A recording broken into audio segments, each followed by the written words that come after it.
Hi, and welcome to another episode of Megan Opachensky's Study Guide for the NBE.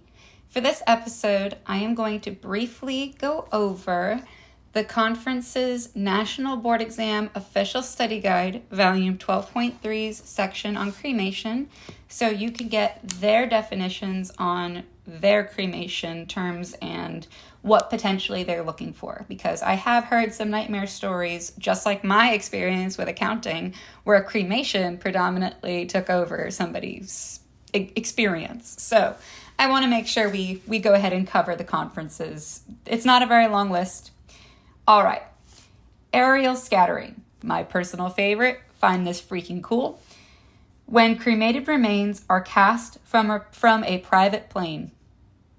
Alternative container, an unfinished wood box or other non-metal receptacle or enclosure without ornamentation or a fixed interior lining, which is designed for the encasement of human remains and which is made of fiberboard, pressed wood, composition materials, with or without an outside covering, or like materials.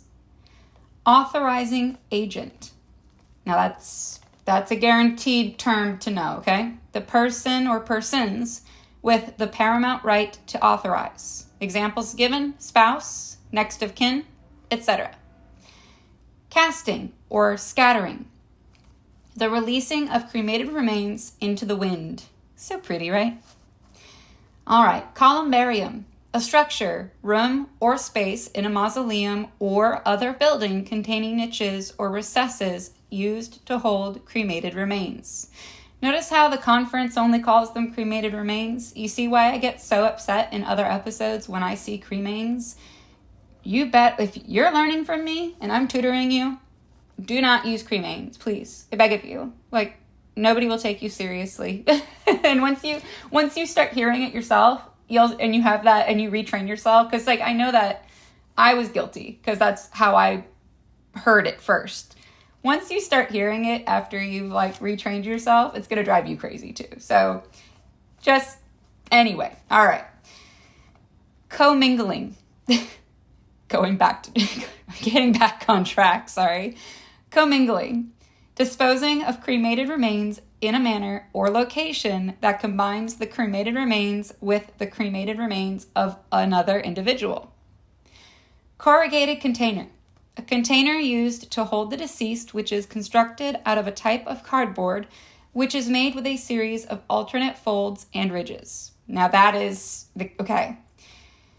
You want to remember, for corrugated container, you're going to be looking, you know how I say certain words jump? I'm trying to do my best to remember the ones that do. Ooh, I shouldn't say that.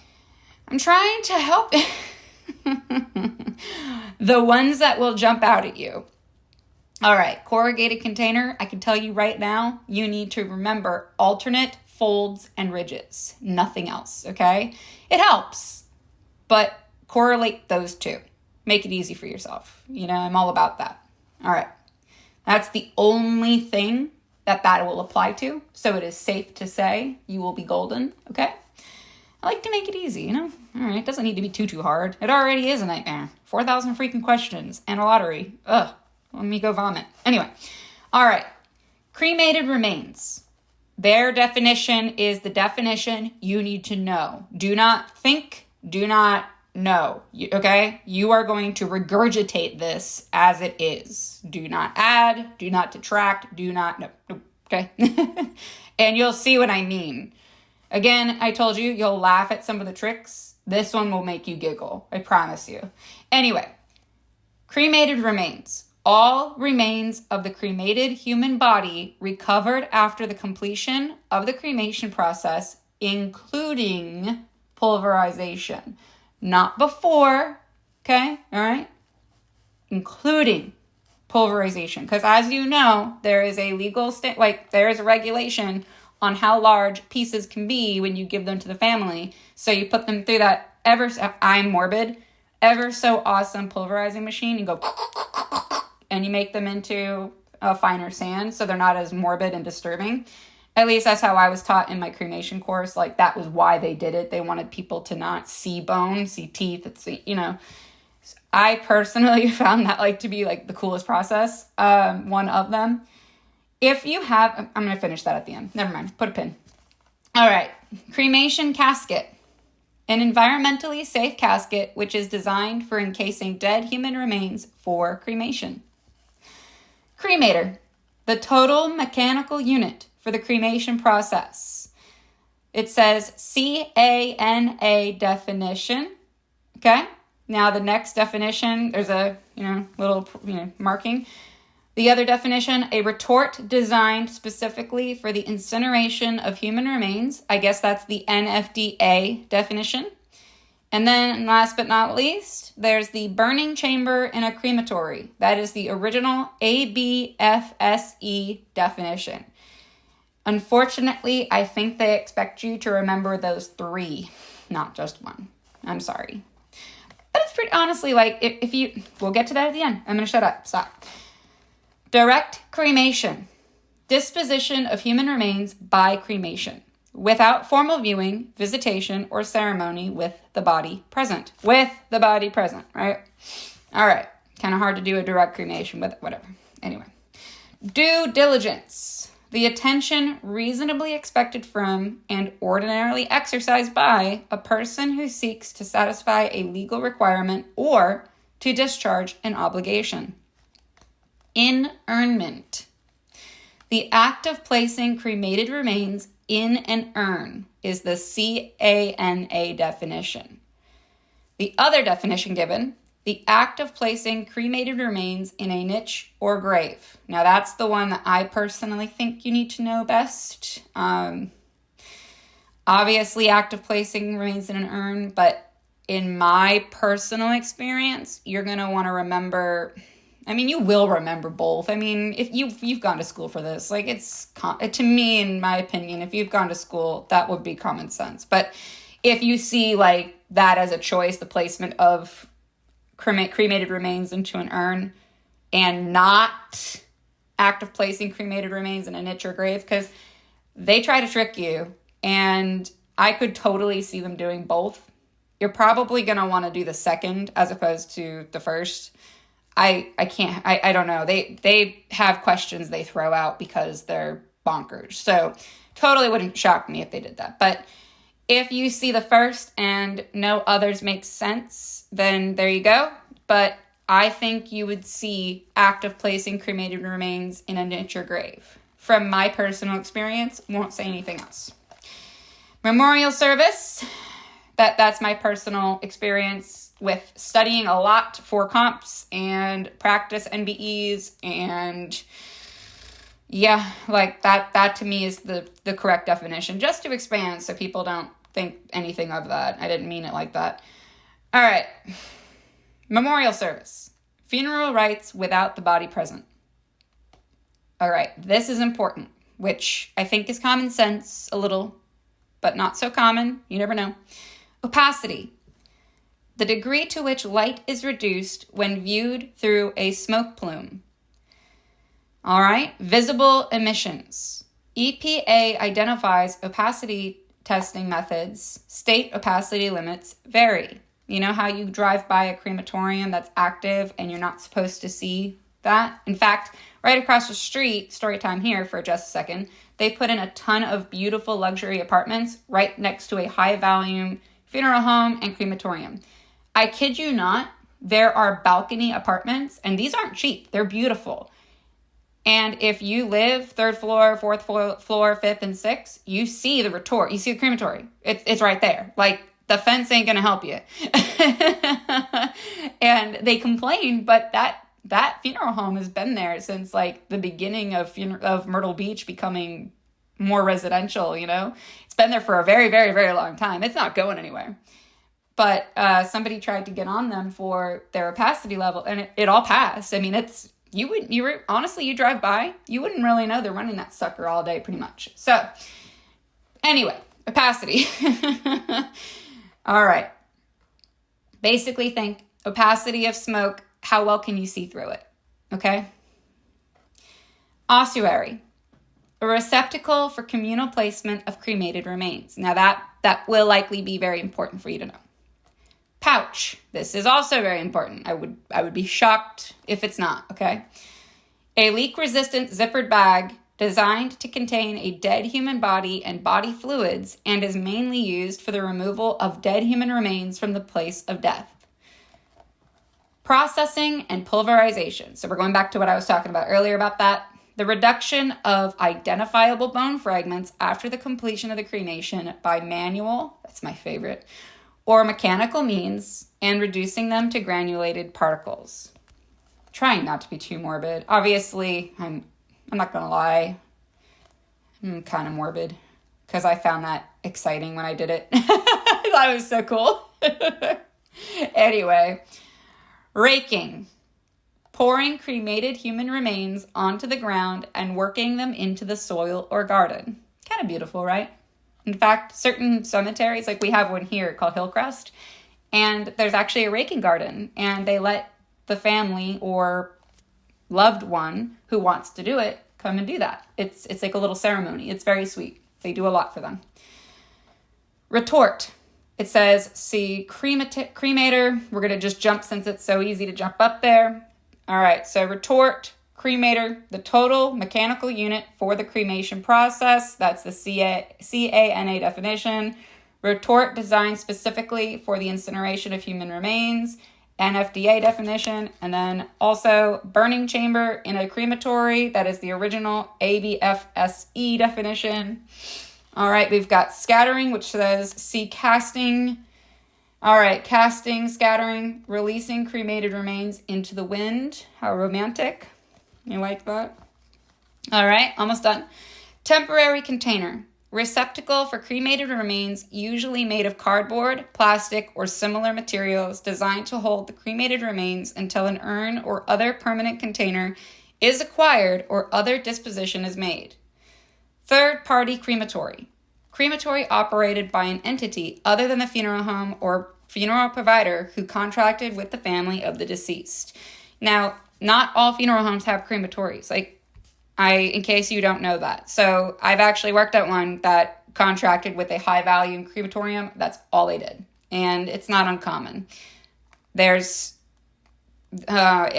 went to Las Vegas last month, and Neptune Society, they actually contract with a bunch of crematoriums all over. It's impressive. So, anywho, most places, I believe, operate with a third-party crematory, especially, if, the one that I told you about that I live next to, if they get overrun, they will go ahead and contract and pay a little extra to go and use somebody else's crematory. We've got a couple in Myrtle Beach, so not uncommon. All right, last but not least, witnessing of cremation. Family representatives are present for the initiation of the cremation process. Now, some places actually have a witnessing window, and you can watch the body go in, and you can stand there as long as you want, and they even have chairs. It's like a little room. I like those best because, as I've mentioned before, now we're at the end. If you want to shut this off and you're done, that's cool. Thank you for joining me for my podcast, of course. I don't expect you to sit around and listen to my other stuff, but I do have a couple things to add.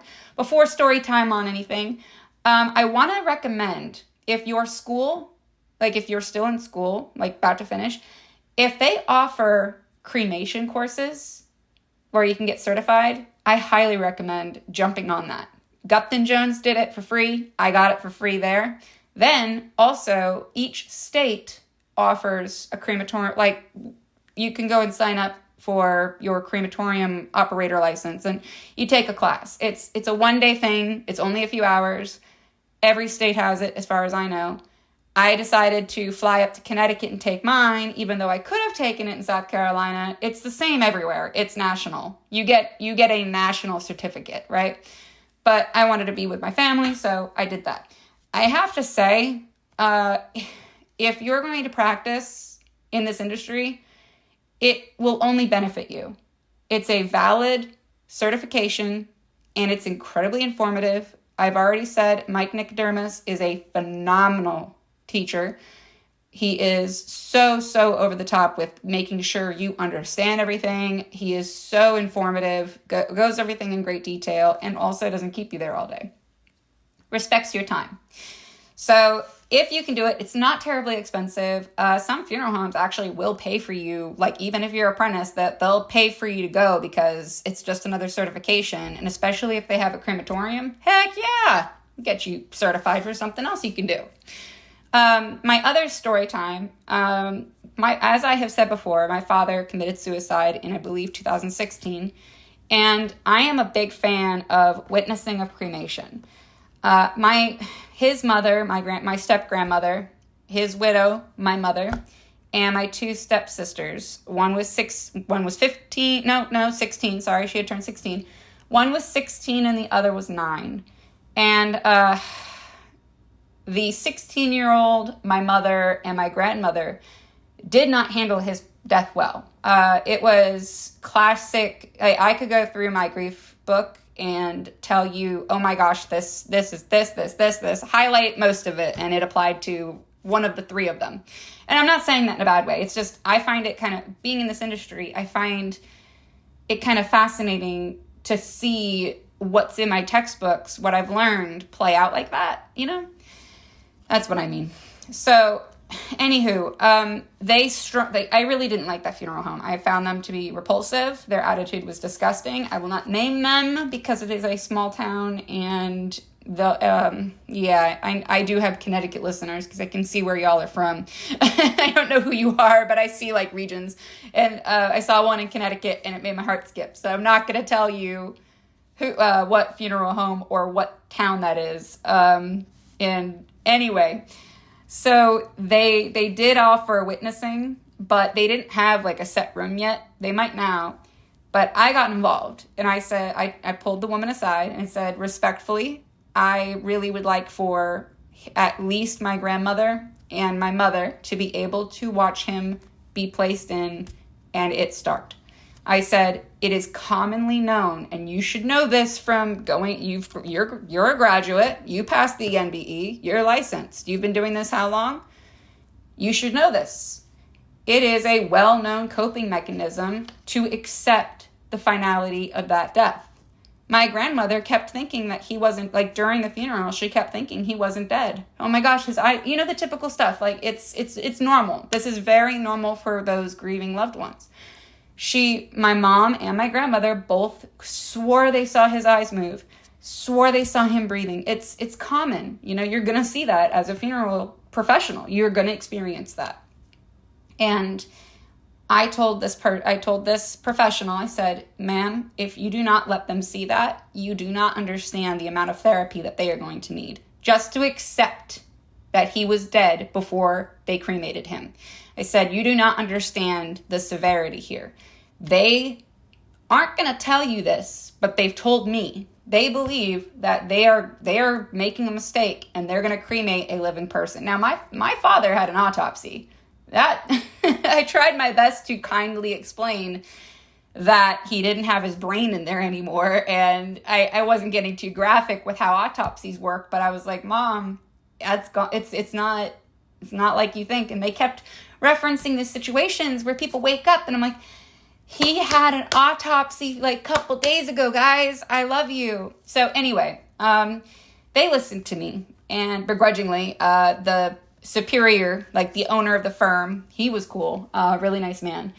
He came in and he said, listen, we do not have a viewing room. The room is obviously very hot, which I was aware of. My family was not, but they were like, we are willing to allow them to witness us, like they could say goodbye to him. We are going to place him into the chamber and we are going to close the door, and we will even let one of your family members, they decide who, only one person, or they could do it together, one button push to start the machine. All right. I will be there with them. The guy took control of the whole situation. He was, again, phenomenal. And that was, in my opinion, a crucial part of my family's coping, because after that, the whole thing changed. It was finality. It was over. They knew. They saw him. And the guy let them hug him. They let them, like, you know, make sure he had his favorite jersey. They checked him over. My grandmother hugged him. My mother kissed his cheek. I mean, it was a really, really, really beautiful moment. And he gave them the time that they needed. We're not talking hours, but they just needed a few minutes. There was no more rushing like that other lady. She wasn't even allowed in there. Now, moving on, he let me know a little while later that because he saw the change, he saw what it did, he saw the benefits, right? And this man actually installed a viewing room, much like I described. He installed a large window with heat-resistant glass, whatever, I can't remember what kind of glass it was, I apologize, with a few chairs that could facilitate a small family, maybe a couple of friends, and just a small room that watched the crematorium. That's it. So you could sit in that room and see the whole process. And he said he reached out and said thank you. He didn't know it was a thing, he had been practicing he was a little older, and he's like, I've been practicing for so long, and I have to admit I'm a little out of touch with some of the newer concepts. And he thanked me, and he said that he gets phenomenal reviews now because they allow that to happen. And I said, I'm glad to help. I'm just grateful that you let my family do it, because it made my family okay. And I'm serious. It was such a game changer. It helped them cope when they really needed the help. So anyway, now I'm going to wrap this up for those of you who stayed around. Thank you for taking part in this episode. As always, I hope you have a wonderful rest of your day or night, whatever this is. I will go ahead and reference the pages and the book in my notes as always. And I'm going to try and do another one after this real quick, because I have a procedure today with my mouth and I may not be able to speak for a couple of days. I apologize. If you have your exam coming up, good luck. I'm here with you as always. You've got this. Remember to take a nice deep breath. Don't stress, because that will be your undoing. You've got this. You've listened to so many of these and you've got these terms sitting in your noggin. I know that you've got this, okay? So anyway, tune in for my next episode. Until then, take care and thank you.